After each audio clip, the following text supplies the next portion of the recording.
everyone, I am Rebecca from ChemKnits, and it's time to attempt to leave no dye behind and to use up some Dyestocks that I made a few months ago. I want to try to use up as much of these purple and blue tones as I can. And I'm starting here with 300 grams of dry Swish DK yarn. This yarn is 100% superwash merino wool. If you want to learn more about it, I do have affiliate links down in the video description, and I may earn a commission if you make a purchase through one of my affiliate links. The dye bath started with, goodness, 16 cups of water and probably 12 tablespoons of white vinegar. So it has a fair amount of acid in it, and there may be a tiny bit of color left, but I plan on adding a fair amount more color, so that shouldn't make a difference. I did, however, want to increase our water level, so I added another 8 cups of water and then let everything heat up. All of the tools and equipment that I'm using today are dedicated for dyeing yarn, and none of it is ever used for the preparation of food. The 3 main colors that I'm hoping to use up today are some older stock solutions of mostly electric violet, Dharma Acid Dye's electric violet. And then I have some midnight blue and a little bit of some royal purple. A 1% dye stock had 1 gram of dye dissolved in 100 milliliters of liquid.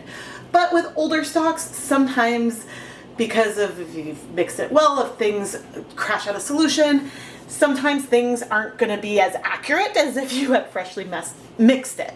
So if you want a more accurate, reproducible result, I recommend making your dye stocks fresh. Also, royal purple has some pink that tends to settle, and so that could shift the hues of the color a bit as well as you're working with it. I really wanted to dye this project by feel, so I brought over a dye stock and poured some of it into the yarn. And then without really waiting, I started moving the yarn around. I know that we have enough acid in here that those colors may start striking a little bit quickly, but I'm gonna also see if we could get some spread and just let the colors do what they want to do and sort of lean into what I see happening on the yarn. This is something that is hard to plan for. It's hard to plan and decide how you think those colors will move and how fast they'll strike and whatnot. Sometimes you can predict a little bit, but things can change with different yarn bases and different temperatures. And so sometimes just seeing how, with the conditions that I have set up today or in that particular moment, are behaving, then I decide what I want to continue doing to create a beautiful colorway. Which isn't to say that you can't do something like this on purpose, but sometimes when it's leftovers and I want to use it up, I really just lean into what I see happening in the pan to try to get something really, really beautiful. After using up a lot of different colors and applying them and moving the yarn and applying them, I did add a tiny bit of some Caribbean blue just to add some more dimension into our colors.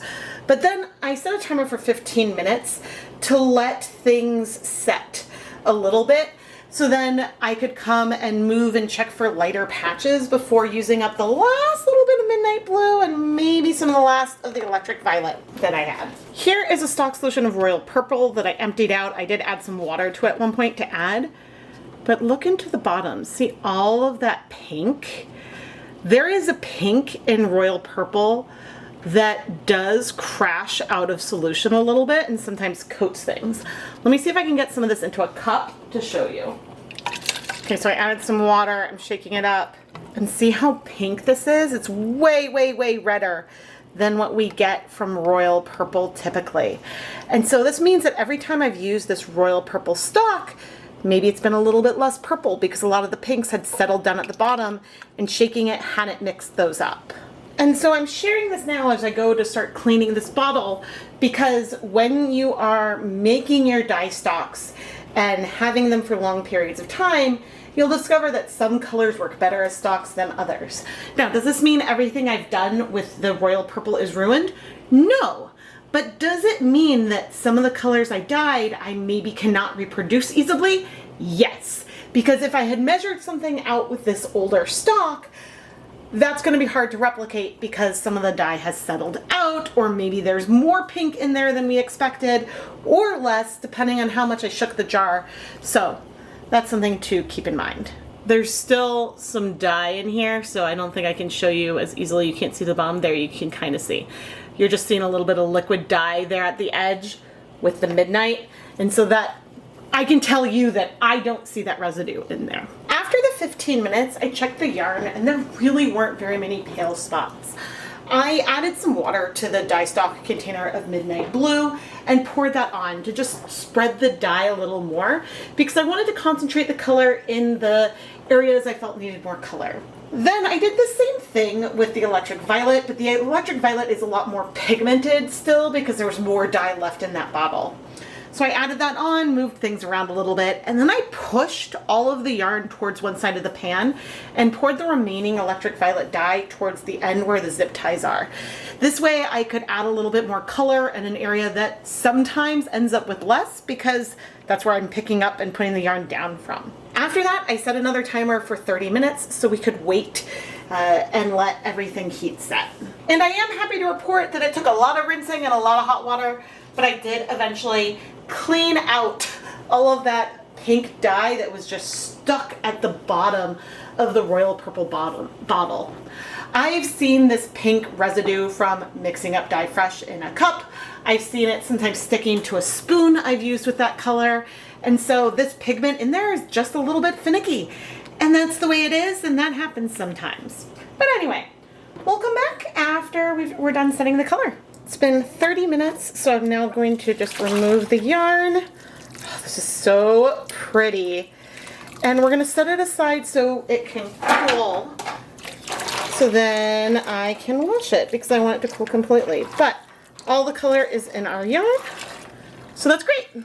Once the yarn had cooled off, I washed it in cool tap water with some dish soap, and we saw no color bleeding, which is always makes me very, very happy. I don't mind washing the yarn, but filming these washing segments is not one of my favorite things to do for the whole project. But I feel like it's important to show because occasionally I run into issues where the colors bleed. And so then I can talk about and show what I might do with that and how I'm going to try to resolve it. And sometimes you can see that I'm really frustrated or that it's going well and whatnot. And so I think the times when it doesn't bleed, those are just as important to see. Now, everyone's tap water is different when you live in different regions, and mine is slightly acidic.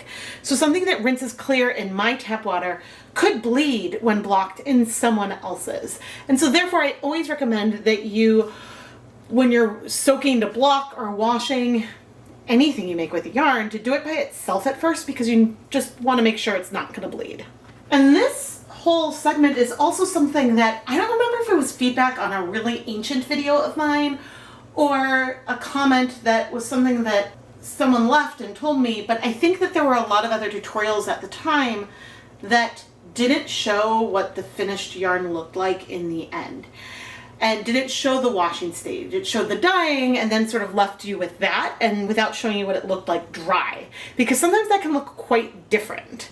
And so I'm glad that I can showcase that. Of course, the one thing that I do get a lot of requests for that I can't do is swatch everything. And you've heard me talk about that before.